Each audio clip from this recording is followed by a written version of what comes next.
Hi everyone, so today I will be reviewing the Attack Shark Wireless X3 gaming mouse, which I got off Amazon last month for roughly around 50 bucks. Now I did pay a premium for this, given that you could easily find this mouse on Temu or AliExpress for roughly around $30 or $40, but Amazon delivers fast, so there's that. So I'm not a big mouse guy, so I did a lot of research before purchasing this mouse. I actually wanted initially the Logitech MX Master 3S, which is like $150 mouse, but that's way too expensive, so I opted for this instead.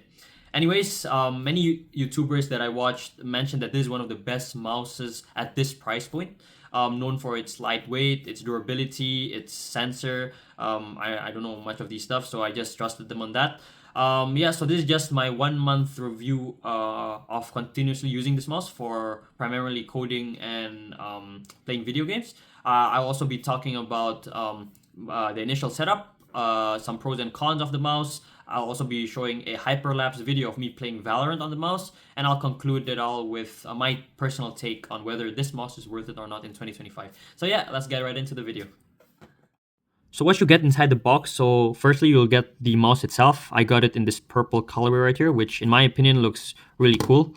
You get the simple manuals and USB-C cable to charge the mouse.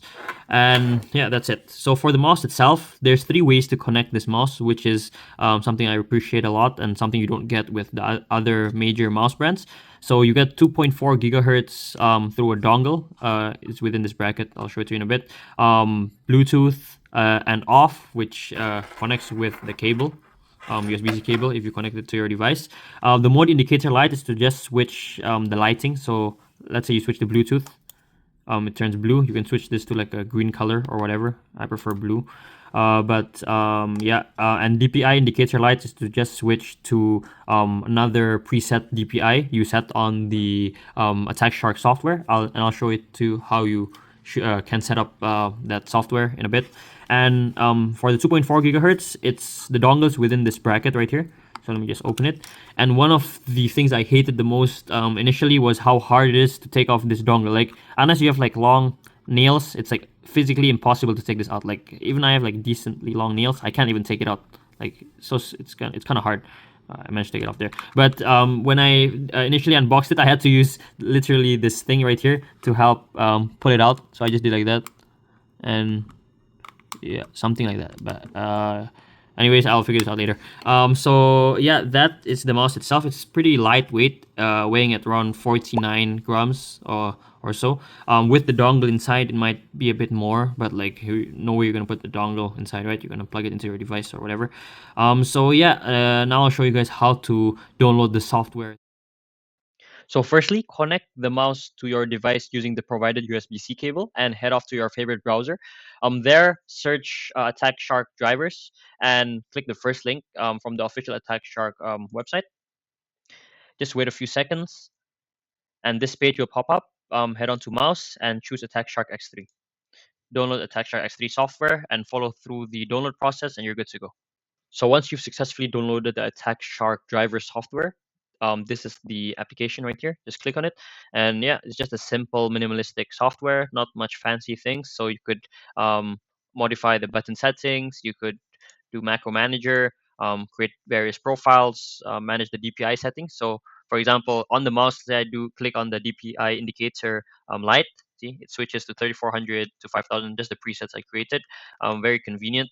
Currently I'm connected with Bluetooth, so if I switch to the dongle, it ultimately switches right there and it shows the power. So currently I'm at 50% battery. I don't know why it was 70 to 50% there. But anyways, you can manage the power management, the lift off distance, the key response time, ripple control, angle snap, and motion sync. So it's all up to you. So yeah, now I'll be talking about some pros and cons of the mouse. So some of the things I love about this mouse is that firstly is the small form factor and minimalist design. Like this doesn't look like a gaming mouse, right? Like usually when you speak gaming mouses, there's like RGB and so on. But this is just a simple minimalist mouse and I really like that about it. Next is how light it is. Like this mouse is very light. Like shifting from my old mouse, which is the Razer Death Adder Essential right here, this feels like a brick compared to this. And at first it was hard getting used to, not gonna lie, because like it's very light and it feels like you're not like feeling anything.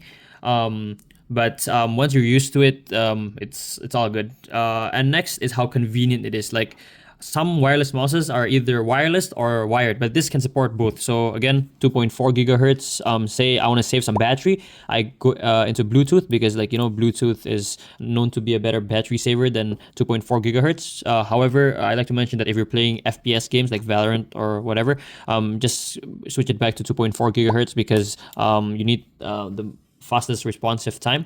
And say if the battery is dead, I just put it off and connect it with cable to my laptop, so it's very convenient.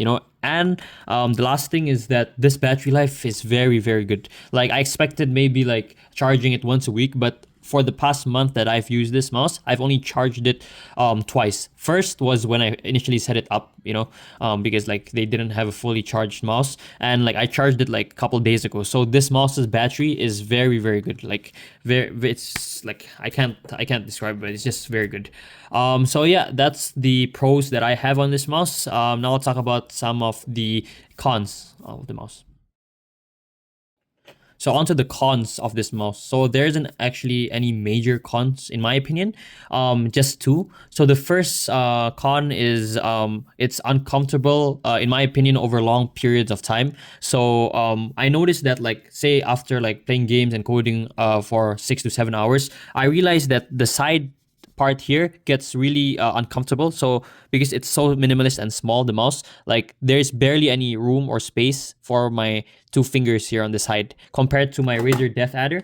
There is much more space on the side here. So like when I hold the mouse, there's like more space on the mouse for me to hold, making it much more comfortable over long periods of time. But that's just a personal opinion. The next con is oh sure, I forgot.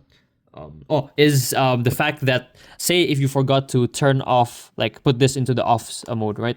Oh, sorry, off mode. Okay, why is this on like off mode? Okay, and it's stuck at like Bluetooth or 2.4 gigahertz, right? When the device it's connected to is off, this is still on. Like the light is still on, which is like really unnecessary, because like it's wasting battery for no reason, right? Because like say you're playing games overnight and you suddenly fell asleep and forgot to put this into the off state, this light is still on, which is unnecessarily draining battery while you're asleep, right? So maybe Attack Shark could fix that in the future with a software update or whatever, but for the time being, having the mouse still on, even though it's not connected to anything, is really odd, and I don't know why they didn't think about that. But yeah, aside from those two cons, there's nothing else that I'd like to talk about. Anyways, on to the hyperlapse video of me playing Valorant.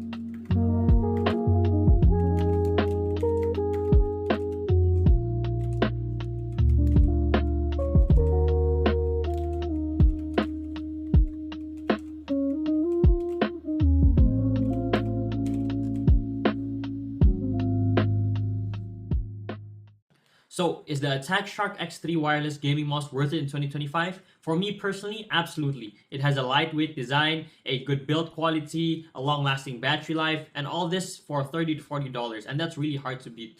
Now I have small to medium-sized hands, so for those of you with larger hands, I'd suggest other alternatives, maybe something from Razer or Logitech. But yeah, aside from that, hope you guys did enjoy the video. Let me know in the comment section for any improvements or video ideas, and yeah, have a good day. Bye!